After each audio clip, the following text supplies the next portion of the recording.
He's been around a lot of smart people. Yeah, old Tavis. We on people. I just turned that thing on because we got some conversation stuff going here that you guys need to listen to. One of the things he commented about was when they brought him on this time, they asked him about Kamala and what was going on with her. And he brought up something ironically that I hadn't thought about or seen because it happened so long ago. Back in the early 2000s and stuff, back in right after Bush had won his second election in 2004, he came on real strong. I mean, really, really, really strong. Uh, he was on my boy's morning show, Tom Joyner morning show, at least three three times a week, and he had a whole spot and stuff on there before he got in trouble with Bo. Anyway, during that session before he got in trouble with him, he did.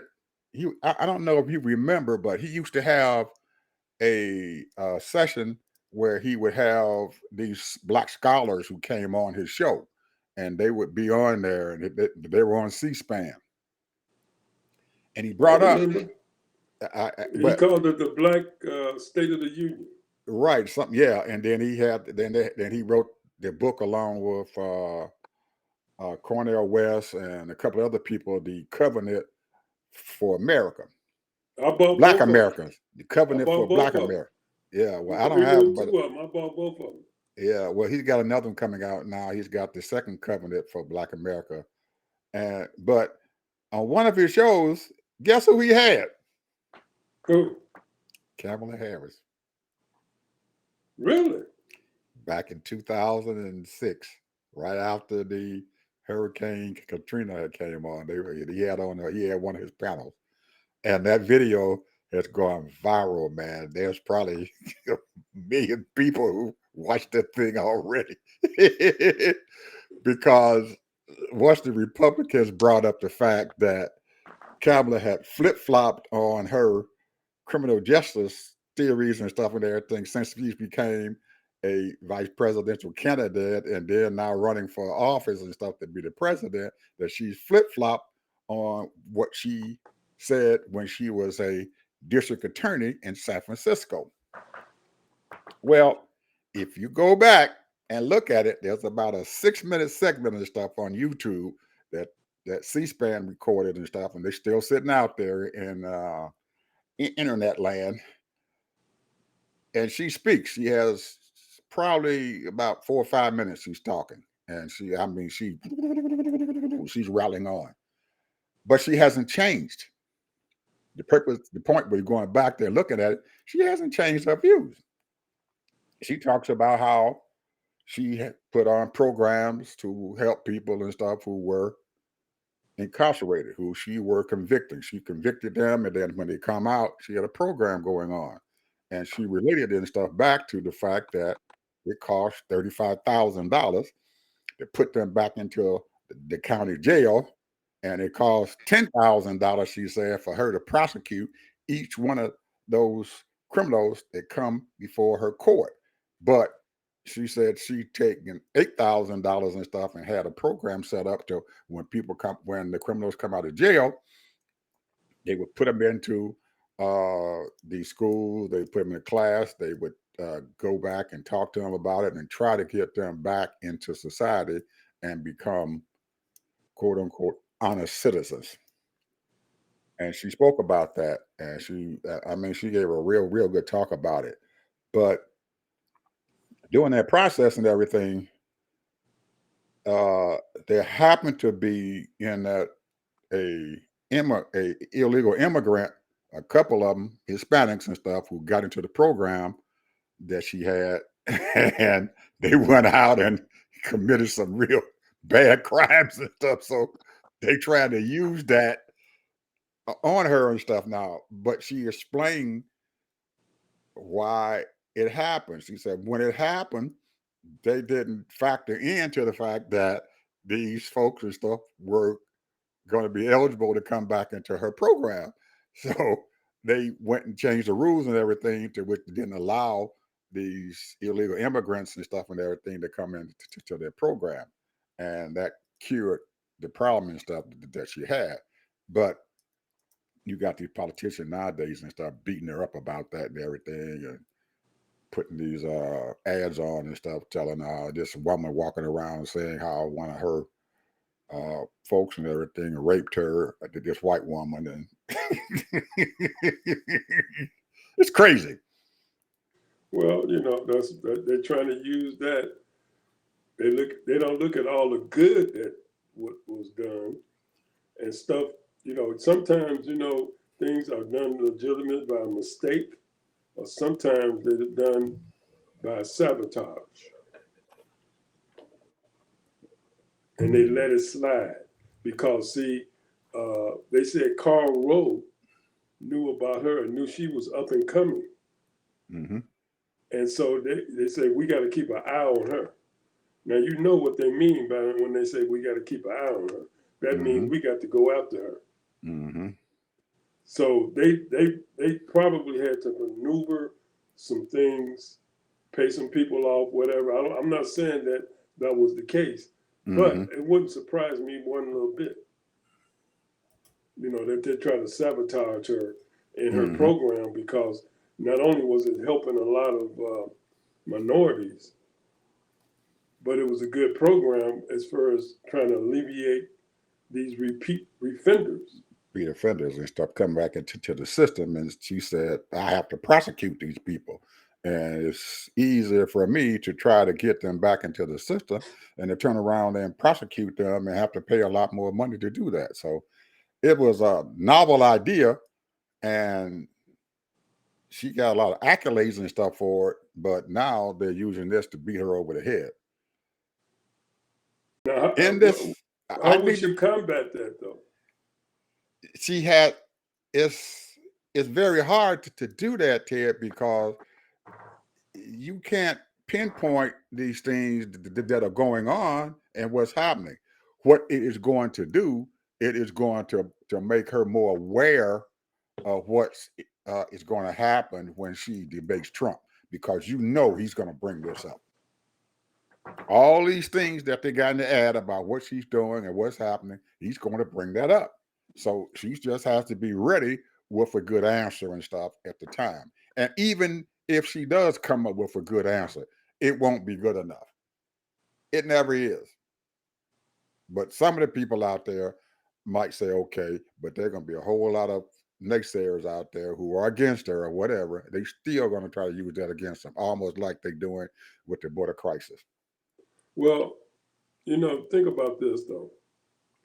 Whenever you have programs that's out there to betterment people that are in dire straits,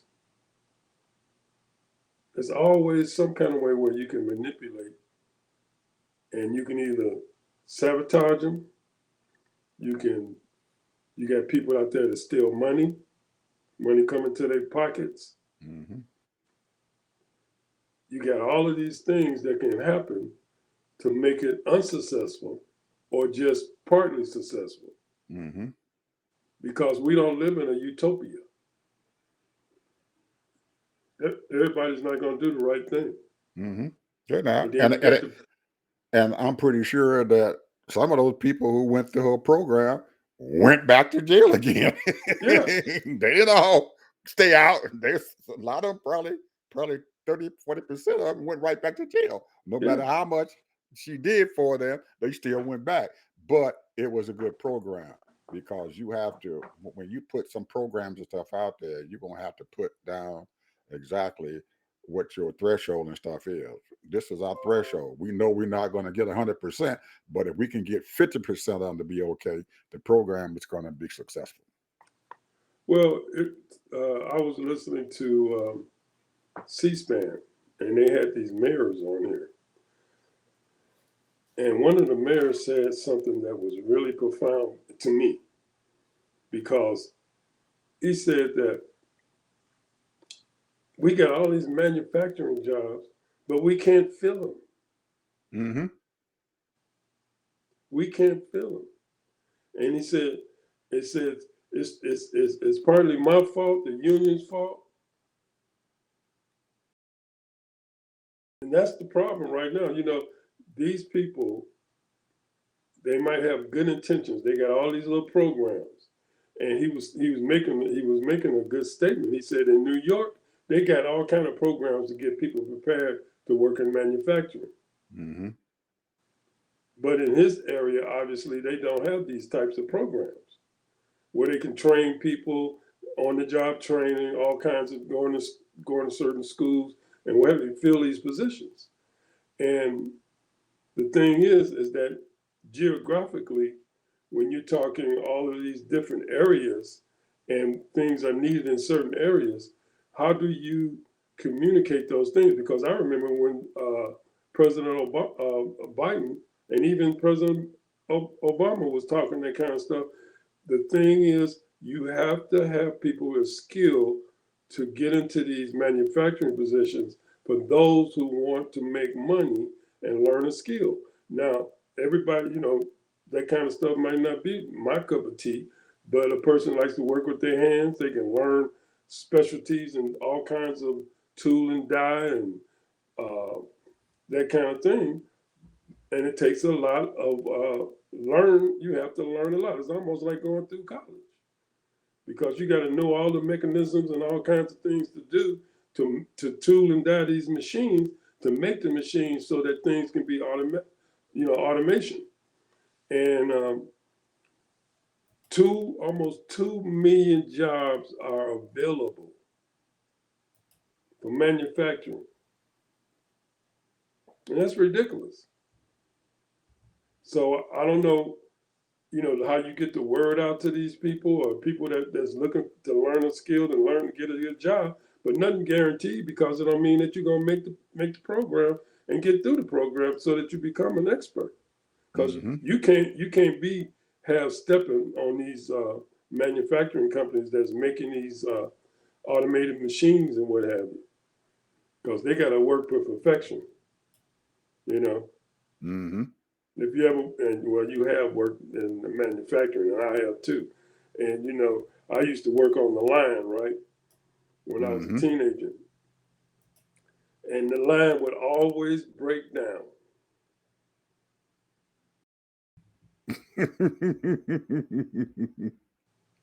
And Well, I don't know how to fix shit. As long as the line is working, I'm good. yeah. So that's what I'm saying. When they're not making that thing perfectionist, where everything runs okay, and then all you got to do at the end of the night, they come in and they tool and do everything they got to do to make sure the thing works the next day. But it breaks down 4 or 5 times during an 8-hour period. Come on, bro. That slows your production down. And that's the reason why a lot of manufacturing is very, I would say, outstanding in China. Right, because they got enough manpower. You got Yeah, a 1.5 billion people. You got enough manpower. yeah, that's what I'm saying. So that's the issue, because most of us, most Americans, I would say this, you know, we don't want to be robots. Mm-hmm. We want to try to do some other different things, but I mean, you got to do what you got to do. If you don't want to sit behind a desk all day, like I did.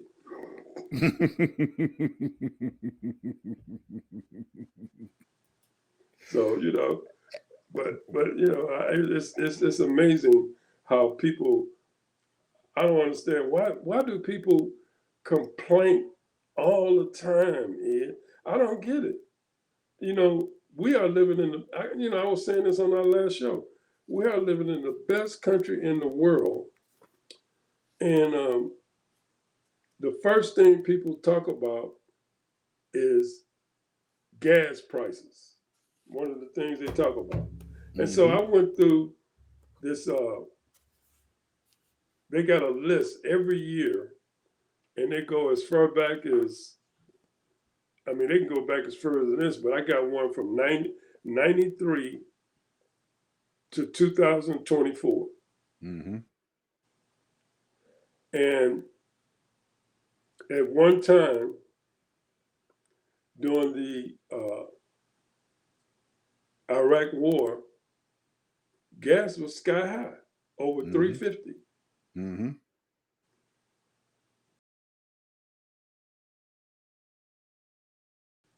When we came out of the war, it started going down. When we started, breaking that war up. And in 2017 and 18, 19, it went down to $2. Mm-hmm. $1.25, $1.30.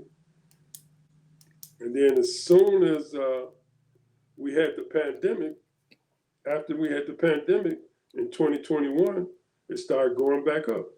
Mm-hmm. Now, And there's each one of those cycles happen, there's something external that caused that to happen. right, You got the Iraq war going on. Most of our energy costs was sent over there to Iraq to support our troops. They had to have gasoline, they had to have diesel fuel and stuff to keep those equipment going. After the kind of various happened and stuff, because that was a 9-month period of time when nobody even went to work. The highways were clear, so they couldn't sell gas, so they had to bring the gas prices down when nobody working. So they started going back to work, and we went back to almost full employment. Then selling more gas, so you're going to raise the prices. and that's exactly what they did. Yep, and that's exactly why back in March, I think, or April, Biden released that Federal Reserve. There were over 200 and some million barrels of oil or gasoline and stuff that he put into the system, so they couldn't artificially raise the gas prices up during the summer when it comes up to election time. Hey, he used his power as the president and executive order to release this stuff into the system, and it's In caused. Yeah. 2021 and part of 2022, they made record profits, record profits, because they got those prices back up, and we was full employment, people going back and forth to work, going out for the weekend and everything else. And Mm-hmm. so now gas is at 330, 340. Some places it might even be higher. And it's not a shortage of gas. They just price gouge. Mm-hmm. And I was looking at some of the leases. Millions of acres of leases, man. Millions of acres he had released for these oil companies. So I'm saying, hey, he did his part. You can't, when people want to price gouge, they're going to price gouge. Mm-hmm. And, but there are ways to stop them from doing that, and How? that's exactly what Kamala is telling people, that there are ways and stuff that she can enact and stuff to do this. Now, people are beating her up and everything because she's saying, well, the Biden administration did not do this. Well, as a vice president, she doesn't set policies. She doesn't say what's going on and stuff. She has to follow whatever the administration and stuff says she needs to follow. So evidently, if Joe Biden didn't think that uh, really going after these price gouges and stuff was going to benefit him, then he didn't do that. But if you go back and look at his administration, he did do a lot of things, a A lot. whole lot of things. So you can't do everything as the president. Everything cannot be put up on you. You just have to sit there, and just like she's doing, she is citing her successes and everything. And if people want to beat her up because she didn't get the other stuff done and everything, then that's their prerogative to do that, as long as she can explain and stuff why this did not happen. So I don't know. It's we're going to be talking about this election, I guess, until it's over, until November hits here. So, Oh, no question about it, because this yeah, is this man. is your forte, bro. Yeah, And man. This is, I love it. I ain't kidding you. I love it. I love sitting around here and doing this and watching what's going on and all this hyper euphoria going on. But I see a whole lot of folks out there and stuff trying to tap that euphoria down a little bit and say, hey, yeah, we doing all right. We think it's going on, but the fight has not ended. It's still out there. And Trump has a lot of stuff going on and stuff for him and everything, and people are still out there wishing and praying that he becomes the president again. And why? Like you and I keep saying every time we have a show, we don't know, but why they figured that this man's going to change his stripes. He don't do that. well, Now, the one thing that puzzles me, we already know the first year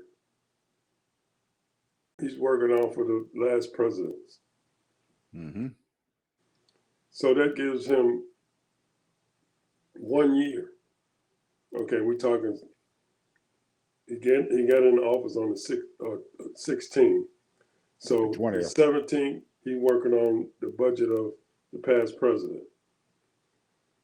So the next is the 18th, 2018, right? So now he's working on his budget. That's when he got his tax cuts going. 2017, And the tax cut came, yeah. so now, when he got those tax cuts going, the millionaires and billionaires, they was happy. They went hog wild. So they, even though the they stock they market they're was, buying yachts. yes, Well, I'm gonna trade in my $3 million yacht, and I'm gonna give me a $500 million yacht now with a helicopter pad on it. We can't do that. that's exactly right. That's We exactly can't what do happened. that. Yeah, we can't And do that. and That then I they're think not. at the same time we had zero interest rates. Mm-hmm. Interest rates was at what, 3%? Or less. So they I had think. free money. Yeah, I think some people and stuff got homeowner loans and stuff and everything there at 3.5, 3.2% then. Yeah. Yeah, they refinanced their homes and they got some real low interest rates. So Which was money was good. plentiful.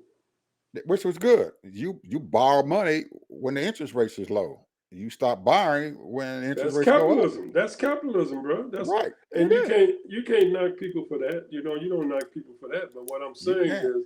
is that he came in at the right time because you had very low interest rates. He cut the taxes, so it was a little bit more money for even for the average Joe. Because they started doing, if you had a home, you could refinance and get a lower interest rate and get cash back. But during that time, Ted, they had we still had big problems and stuff going on. That's when this pandemic came into focus. 2019. Right. That pandemic came into focus and everything, and he just couldn't deal with it.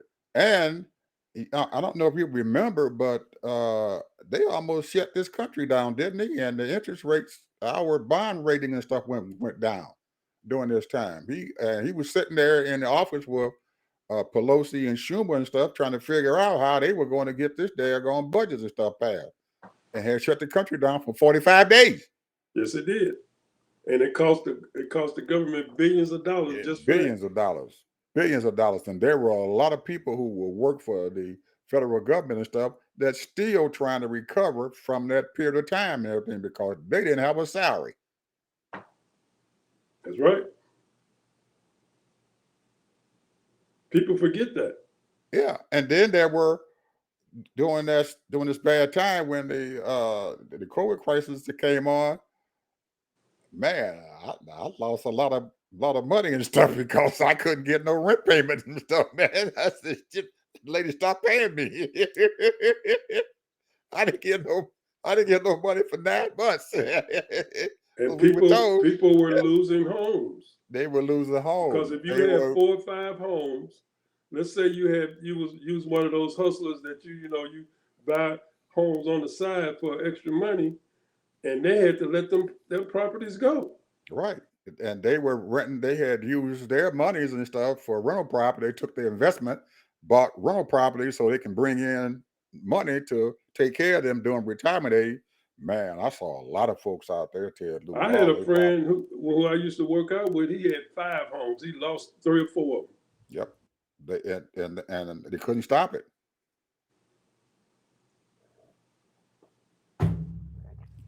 How easily we forget. That's what I'm talking. This is all I'm saying. People forget, you know, and then when you say 9 months, a year or so, when nobody hardly going out to work or when nobody Mhm. going to restaurants. Yep. A lot of restaurants went under, or a lot of companies and stuff went under because of that, because they didn't have anybody to, no employees.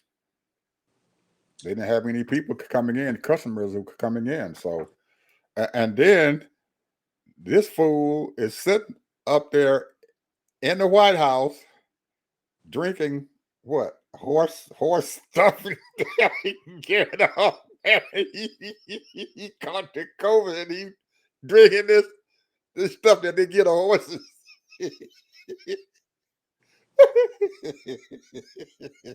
I don't think he did it. Yes, There he was some did. people that did it. He told him, y'all, I've been doing this. I've been drinking this stuff. Yeah, out. And a whole lot of people, man, were drinking their horse. And people died from that. Yeah. Heck, m- my son-in-law's wife gave him, she's a nurse, and gave him some of that stuff when he caught COVID. Fed him that stuff, and he drank it because his wife, he says, my wife was a nurse, but she was listening to Trump telling the, it was crazy, man. Oh my God.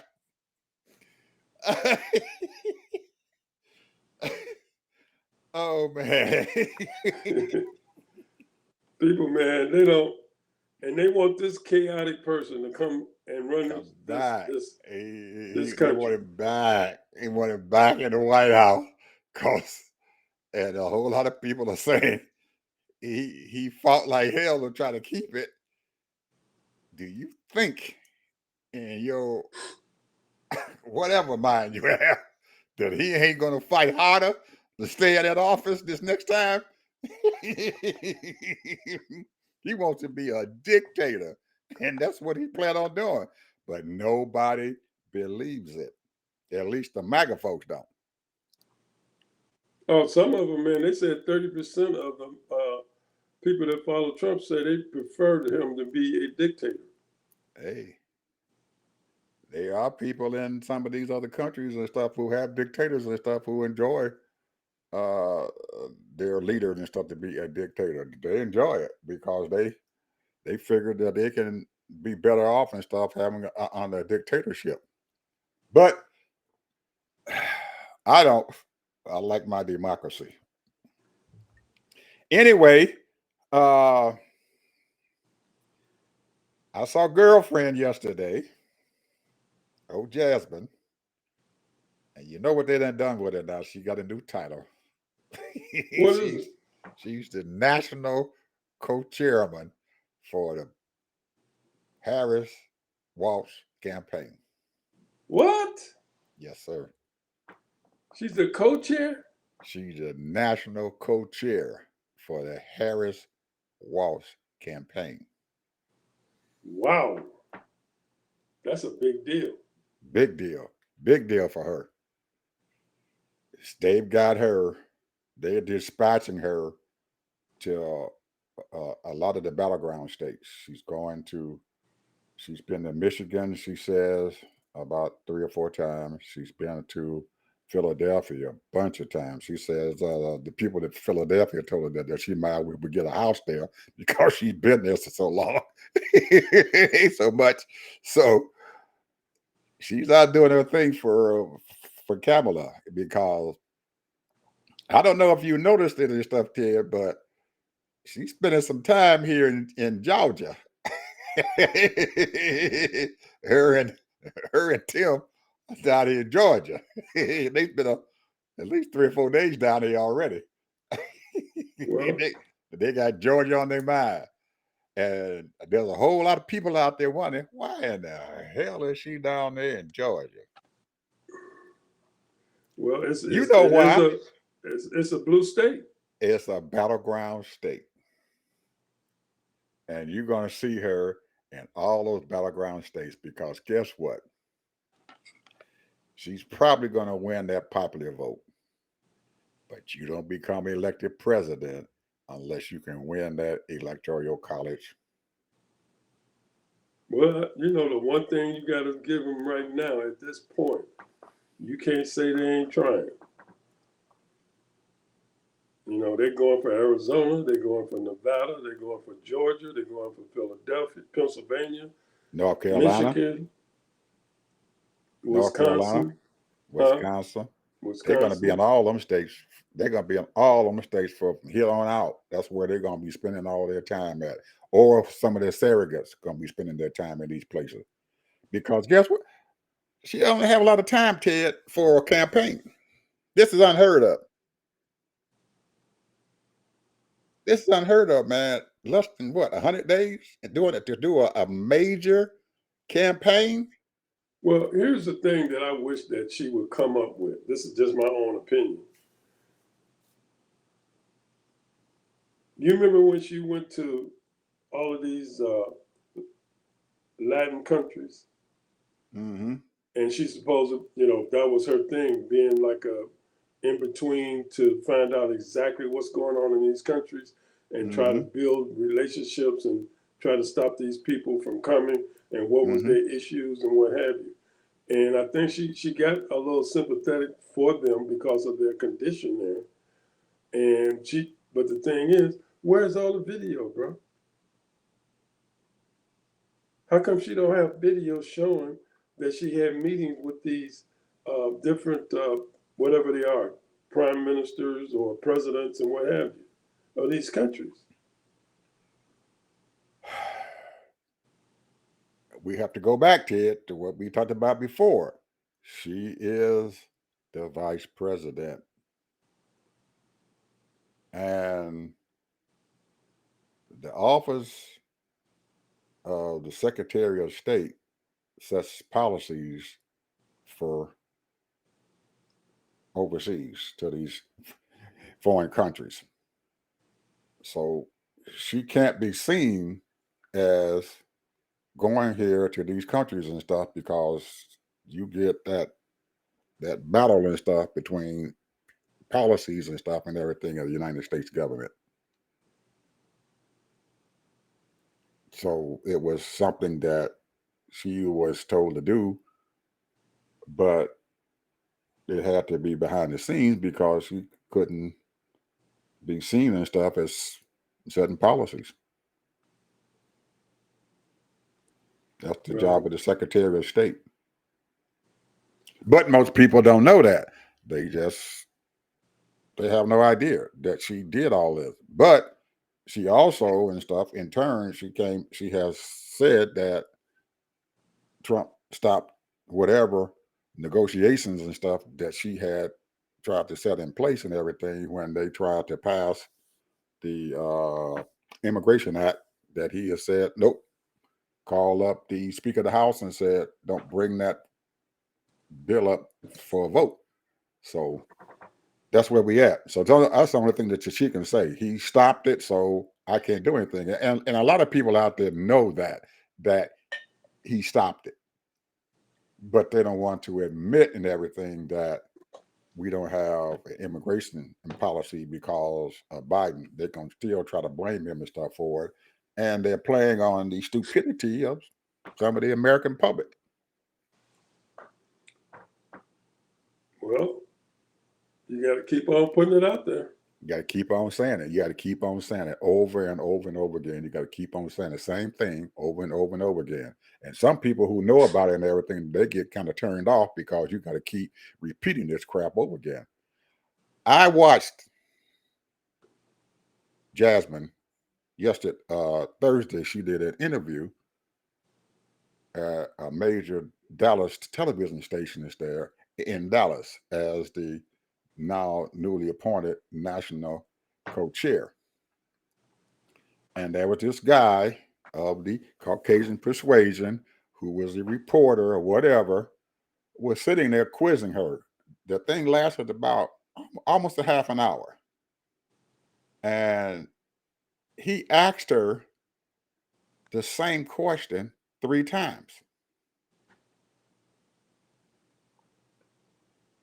And I think the third time he had asked her about it, and it was the border, talking about the people crossing the border. He asked the same question: why didn't the Biden administration handle the border? And she explained it to him. And the third time he had asked her about it and everything, I know in her, I can read her mind and said, "Stupid, I already answered the question." But that's how they are, pair. They keep asking the same stuff over and over again. And trying, I guess they're trying to trip you up or trying to get you to admit to something wrong. But she's been in this thing long enough, and being a past public defender and stuff, and that she understands how these things and stuff work. People just keep asking the same question over and over again, expecting a different answer. And she kept on repeating some of the same things she said. Sometimes she's added a little bit more to it. Sometimes she didn't. But I guess that's the way the thing goes and everything. But another interesting thing happened, and I laughed about it because it happened when Barack took office. So this country has been around for a long time, and they always bringing in the black folks to clean up the mess. So now they got a mess going on. And they got a black woman now to come in and clean up the mess again. Yep, it's true. They got a black woman to clean up the mess. Oh man, I just cracked up when I heard that. Yeah, well, But let me ask you on this part here. You have a Ukraine war. You have a Israel and Gaza war. yep. Now, what else international that is going on? Now, we are not in either one of those wars, but Yes, you we let are. people, if you listen to some of these people who making assumptions that we are in a war, We are in a that war. our soldiers are over there fighting. But our soldiers not fighting, but we're in a war Why would you say we're in a war? because our armaments is sitting over there in Ukraine. All of our latest technologically, our drones, our jets, fighter jets, they sitting over there in Ukraine. Our weapons, our bullets, they're sitting over there in Ukraine. The only thing different is that the Ukrainians and stuff are using it. But guess what, Ted? Anytime that this kind of scenario goes on, there are people and stuff from our country who are sitting over there in Ukraine training these people. Or they'll bring them over here to our country and stuff and everything, and to our military facility and train them on the equipment and stuff that we have sent to them, because most of those folks over there don't even have any idea how to use the equipment. And I would almost bet you if we went and delved deep into this thing, those drones that are flying into Russia and creating havoc and stuff in there are being commandeered right here in the United States. You don't have to be sitting there in Ukraine and commandeering those drones. You can be sitting right here in a military base someplace here in our country and stuff and piloting those drones right into Russia.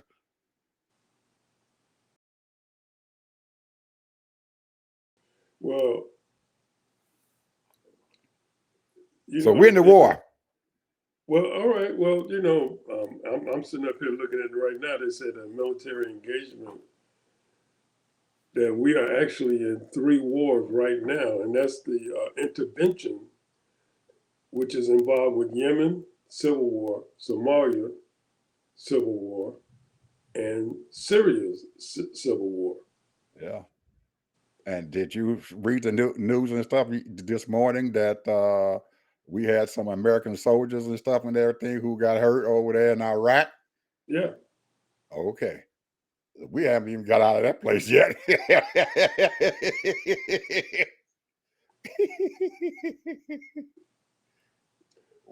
So we're engaged fighting all over the world. Yes, sir. We have turned into the policemen of the world.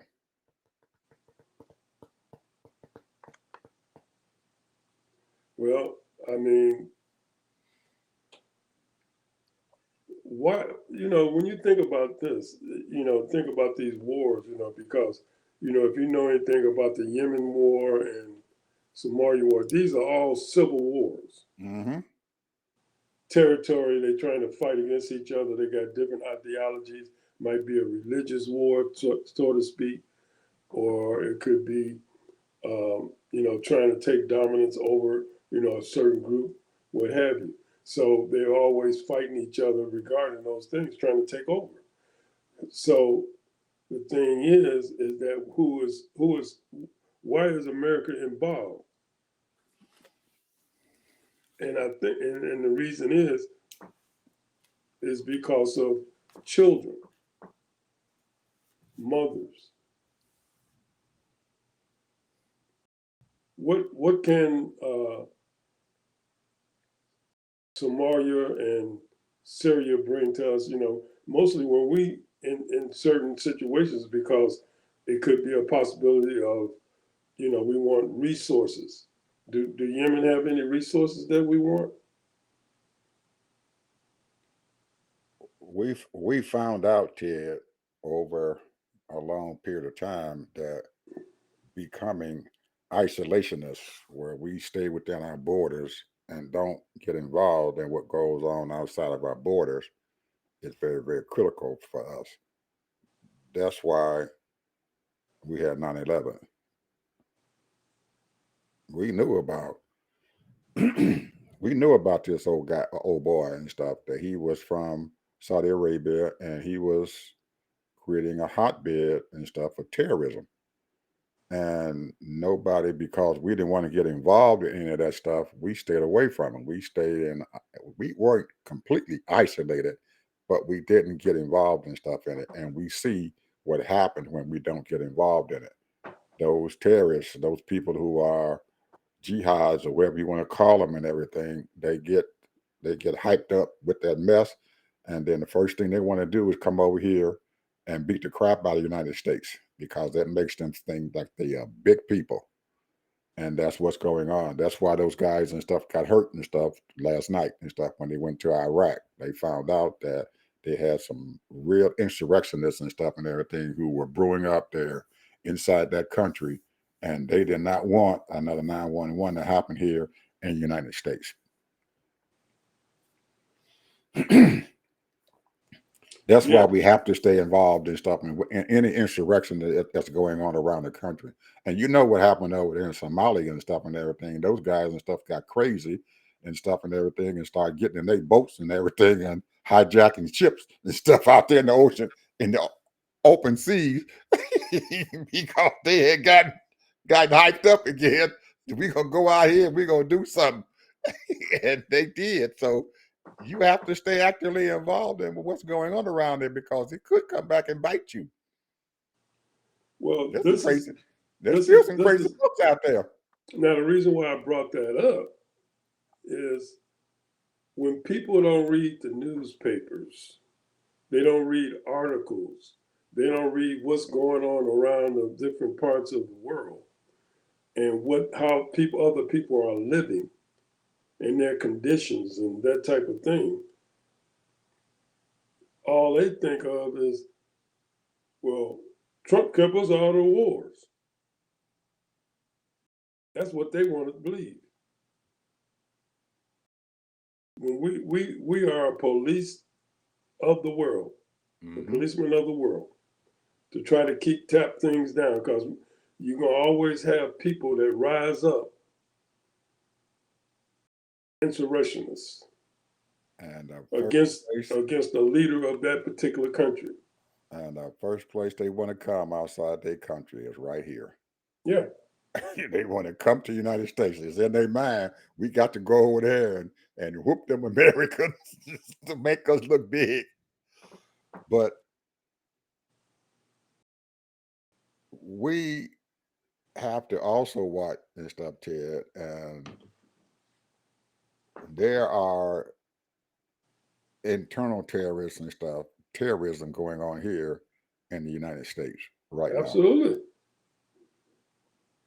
And we need to be hyper vigilant and stuff with those folks and stuff who are, man, they have these people are ready to start a civil war here in this country. And they're heading out, they're back in these backwoods and stuff, they're up in these mountains up in here, and they are gearing up for whatever. And we need to be aware that there may become a time, and I'm pretty sure that old DJT is probably sitting around there getting involved with them and trying to use them for his own means as his internal army that he's going to have, because he can't get the U.S. military to do his bidding and stuff for him, even if he becomes president. So what's the next best thing? Grab you another army, a army that you can control, an army that you can give your money and everything to, and they will fight your battles and stuff for you. You know you're saying something, but you ain't saying it. What's that? I'm gonna name a name. There's this guy named Patel. Yeah. I don't remember his first name, but he's been worked in several agencies, and one of the agencies he was the assistant secretary of defense. This guy, and I used to follow him. This guy would do anything that 45 asked him to do. And right now, today, he's doing the same thing. And there are loyalists that Trump trusts, or somewhat trusts, I would put it like that. He has a circle of people that he knows that will practically or will die for him. Now, outside of that, think about it. You have all of these cell groups that's out here in this country. Mm-hmm. And I don't even want to go through all of them, because there's so many of them right now. But the bottom line is, their whole objective is down America. Right, to create havoc in this country, to start a civil war. That's And their that whole thing. and that was what they wanted to do in January 6th, 2021. That was their purpose and stuff then. They just did not have enough strength to get it done. So I'm pretty sure that they realized what the heck happened, and I know they aren't going to make that same mistake again. And if we're not aware of it and we're not ready for it, we're going to be in a big fight here Well, I internally think in you our have a country. certain percentage of American people that are on guard, but it's not enough Yep. because so many people is just so busy going out on weekends, working every day, living their life. Mm-hmm. But there are people that legitimately that was able to get over here and get off the grid, and they make their money in all kind of different ways. They do stuff illegally. They might have a nightclub on the side, or they might have a couple of grocery stores or whatever. Mm-hmm. Maybe a couple of filling stations. They making their money that kind of. But that don't mean Mm-hmm. nothing to them. Their Mm-hmm. whole goal is to create chaos. Mm-hmm. Now you have all of these FBI people and people, different kinds of people that's out there trying to gather information. They know a lot that they're not saying. Mm-hmm. Well, they can't because they don't want those folks and stuff to be aware that they know what they're doing. They don't want those folks to be aware that they might have a individual and stuff who is within their ranks who is feeding them information and stuff back to as to what they're doing and what they're planning on doing. So it's good that we have the FBI and all the other agencies and stuff out there and everything and policing agencies.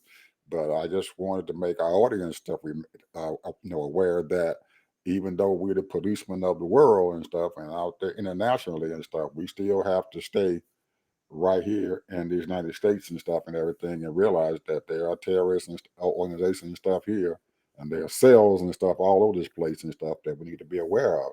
So where's our next attack coming from? I don't know. It may be coming from overseas. It may be coming from right here.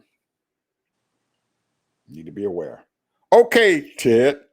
We're at the end here, brother. What's your last word? Well, I would say don't get caught up in the buffoonery. Don't get caught up in that. Getting bamboozled.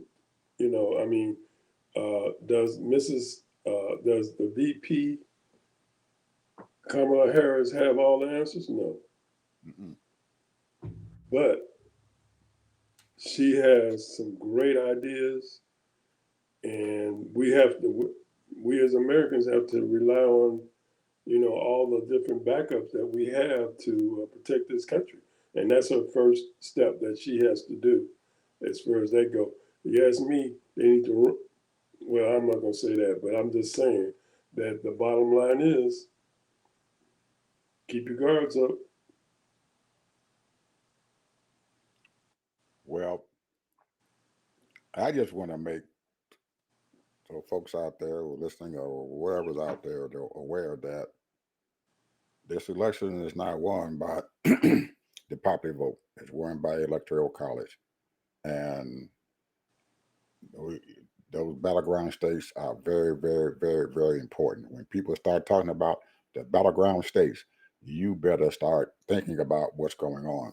Because in any election, any war, any fight, there's an ebb and a flow. And some days you're going to be high and some days you're going to be low. But you have to find that level, an even keel level and stuff and everything, and keep that excitement and stuff to a calm level here. And you can't get excited like we have in the national convention and stuff and saying, yep, we got this made. No, you don't. Until that final vote is cast, until you know what those electoral college votes are going to be, and the fact that the Republicans and Donald, they have people in some of these battleground states and everything that they set up who were planning on disrupting the election. They got plans to disrupt this election, and we need to be aware of it. So even after November the 5th, 6th, whatever the election day and stuff is, and you saying, oh, she done won, you still better be there because we don't want another 2000.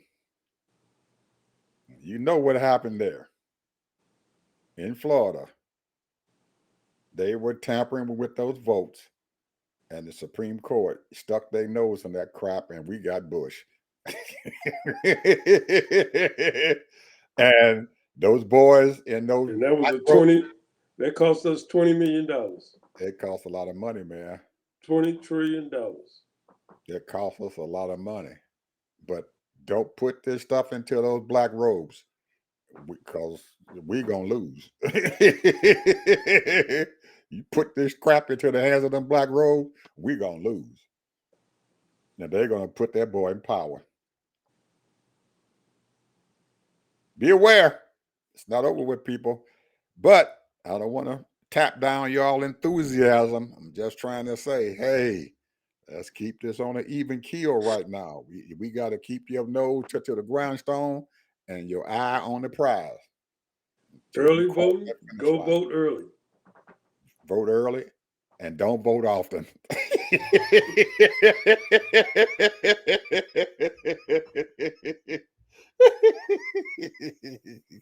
Just vote early and help other folks vote.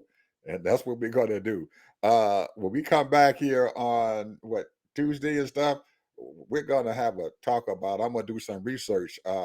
Stacey Abrams is starting a organization or some group and stuff up and everything that's supposed to be, and they targeted her and stuff as the national get out to vote and thing and stuff. And I don't know exactly what she's doing or what she got planned, but I'm gonna do some research and stuff on what she has in mind, because I think the Democratic Party and everything knows that this is a smart woman, and we need her talent and stuff and everything, because she did a heck of a lot, man, in turning this state purple and helping Biden and stuff to win in 2020. So they're trying to bring her talent and stuff on a national scene so she can help in these battleground states and stuff to make sure that voter suppression and stuff doesn't become a big deal.